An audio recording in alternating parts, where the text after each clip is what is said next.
Tantra e o perdão. Tantra e o perdão. Hoje eu resolvi falar sobre esse assunto, ele é extremamente importante e qual é a correlação? Tanto Tantra quanto Yoga, né, é interessante a gente trazer essa correlação. Por quê? Porque ambos falam da presença, para que a gente viva a presença. E o que é viver a presença, né?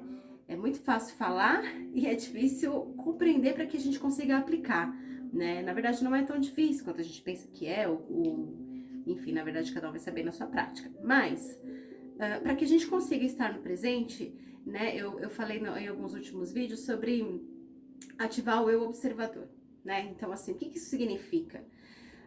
É você prestar atenção no que está acontecendo agora para poder perceber e agir com sabedoria nesse exato agora. Então, assim, é não se identificar com as situações. Então, é uma presença, você está experienciando, mas você não é o que está acontecendo, seja lá o que for. Então, quando você consegue estar nesse lugar, você está na sua consciência, está na sua presença, e tudo está acontecendo, você está respirando, você está vivendo, e você consegue desfrutar e direcionar as suas ações. Só que você só consegue fazer isso com mudanças de práticas diárias, e além disso, a gente precisa soltar cargas passadas, né? Como diz o Osho, a gente faz as pazes com o passado. Então, trazendo o perdão no Tantra, no Neo Tantra mais especificamente, porque aqui eu vou falar sobre uma correlação entre a nossa o Muladhara Chakra com o Ajna Chakra. Então, quando a gente tá no alto amor, naquele movimento de intimidade com a gente, onde a gente começa a se entregar, né, dentro aí das vivências tântricas, onde a gente pode trazer com o nosso íntimo e também na troca com alguma outra pessoa, com amor, né, porque tem que ter amor na troca para que você consiga expandir de fato.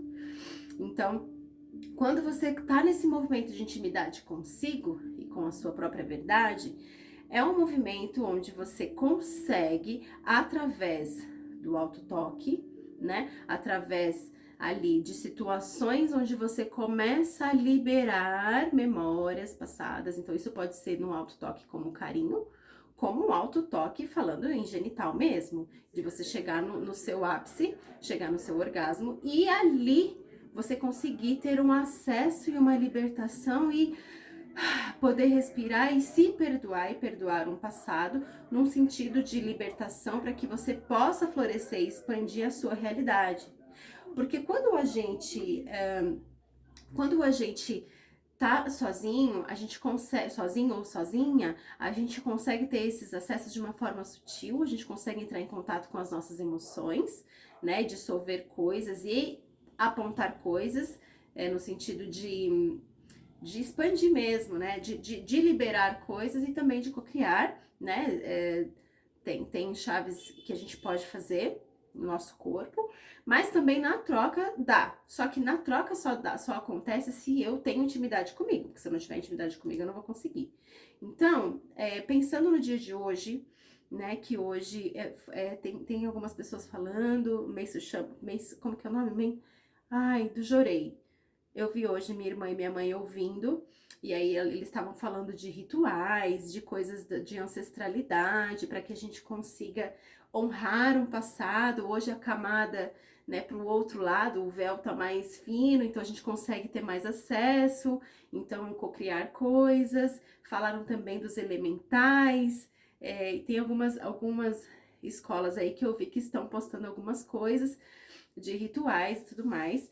Então, eu senti, intuí isso, de trazer também não só a cocriação, mas como a limpeza e as pazes de um passado, junto com uma honra da sua ancestralidade, né, para que você se despeça das dores e para que traga a sabedoria, e aí sim direcionar as coisas e pedir aos elementais também.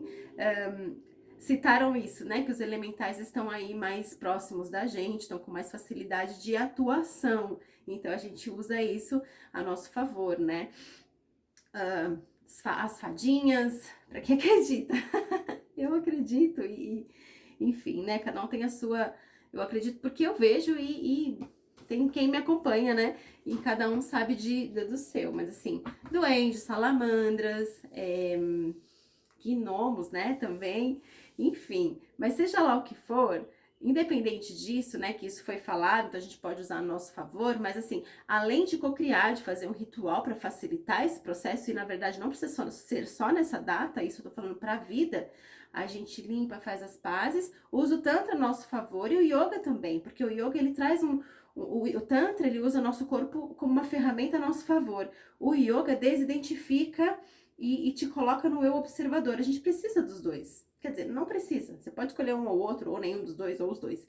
Eu me conecto com os dois e ora, tem momento que eu facilito isso, uso o meu corpo como ferramenta, e tem momento que eu desidentifico do corpo e fico só na presença, porque aí eu trabalho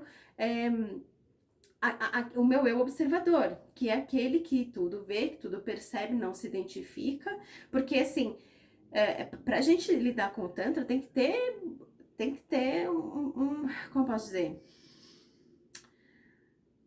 Tem que ter etapas do yoga, né? Que é a disciplina, no sentido de você saber usar dentro de um propósito e não se perder nele. Por quê? Porque a gente começa a descobrir vários prazeres, várias formas de um florescer e tudo mais. E aí tem o despertar da Kundalini, que é muito falado também. Tudo isso é muito perigoso, porque ao mesmo tempo que te liberta, você pode se aprisionar em prazeres, você pode começar a entender as coisas erradas e outras energias, outras vibrações podem te acessar de alguma forma. Aí já falando da espiritualidade. Mas, então é isso. Enquanto você se você quiser, né, aprofundar nisso, você pode me procurar, porque eu dou mentoria tântrica, né, no aspecto tanto físico quanto mental, emocional e espiritual. Não consigo separar, tá tudo junto ali, né? E o Tantra nesse sentido, ou o Yoga. O Yoga você consegue ter mais facilidade no sentido de encontrar mais informações para que você consiga desidentificar das coisas. Mas entrar profundo nas suas questões, principalmente com relação a perdão, é o que vai abrir para você direcionar a sua vida e para você ter novas realizações, novas situações, novas relações amorosas, por exemplo, caso você esteja trazendo questões. O mestre Nuno, inclusive, fala isso, ele fala perdoar não é sobre o perdoar um passado exatamente, é sobre o seu futuro, né? Porque quando você se liberta, você tá olhando para frente, então é sobre o seu agora, mas com relação ao direcionamento que você vai ter. Então não é para você ficar olhando para lá e ficar trabalhando lá e achar que o perdão tá porque você tem que olhar para o passado. Não necessariamente, não é que tem que olhar para o passado, eu tenho que me libertar do passado. E também me libertar de projeções, porque às vezes a gente fica com medo. Então, assim, a gente não vive nem no passado nem no futuro. Então, no passado eu tô carregando dor de frustrações. No futuro, eu tô com medo de me frustrar. Ou seja, não faz sentido, né? Então, embora não faça sentido, mas é o que a gente vive muitas vezes, a gente fica na mente, né? Por isso que eu dou muito, e sempre falo muito, em contato com o seu coração, né? Que é o que me faz muito sentido. E aliviar essa mente, ir pro eu, o observador, o eu, o despertar, né? Do eu observador. Então, para quem quer o Tantra como uma ferramenta de intimidade consigo e com o outro, é interessante que você já comece a se perceber assim. Então, eu deixo essa dica para você. Se toque bastante, acaricia bem o seu corpo, entre em contato com você, explora bem o seu corpo. E aí, se você sentir vontade, seu corpo sentir vontade, porque assim, pode ser que você não sinta vontade, pode ser que você só chore. Você fala, nossa, mas é muito estranho. Nossa, aí começa a dar algumas sensações, vem memórias ruins. Você pode continuar ou não, mas experimente perceber como o seu corpo está, certo? E trabalhe o perdão, mesmo que seja só um toque aqui, por exemplo. Ah, tá estranho. Pra mim tá gostoso, né? Mas eu tô dando um exemplo. Ah, tá estranho. Ou você vai se julgar ou qualquer coisa assim. Você continua e respira. E aí você começa a se perguntar por que que tá estranho, de onde vem, qual é o julgamento, o que eu tô sentindo, e começa a perdoar. Eu me perdoo por me julgar. Então, assim, a gente não precisa ter muitos conhecimentos e muito. Não, a gente só precisa se permitir e confiar. Confia no teu ser, no seu corpo e começa a lidar com você. Seja íntima, seja íntimo de você mesmo e se liberte de uma vez por todas desse passado, né, para que você consiga viver o presente. Então, a correlação entre Tantra e perdão e também o Yoga é extremamente importante, porque a gente usa o Tantra como uma ferramenta para facilitar esse processo e o Yoga também, mas cada um da sua forma. E não é que é necessário, você pode ter outras formas de lidar com perdão. Eu tô trazendo essas duas porque é o que me faz sentido, embora tenha muitas outras também, tem o renascimento e tudo mais, que eu também posso trazer outros momentos. Contem pra mim se vocês quiserem fazer, tiver dúvida, quiser dica, ou se fizer e teve alguma resposta no seu corpo, ou na mente, ou no que você sente, e quiser dividir, quiser perguntar, fica à vontade, tá? Então que a gente possa, então, aí, quantos então? Então que a gente possa, então, conseguir direcionar e usar a nosso favor aí o que a gente tem de crença com relação à espiritualidade, né? Já que a gente tá nesse processo astral e todos os dias são os dias importantes, né? Como a gente vê na astrologia, e aí você vai na sua crença, mas trazendo pro corpo, vai te trazer pro agora. Gratidão.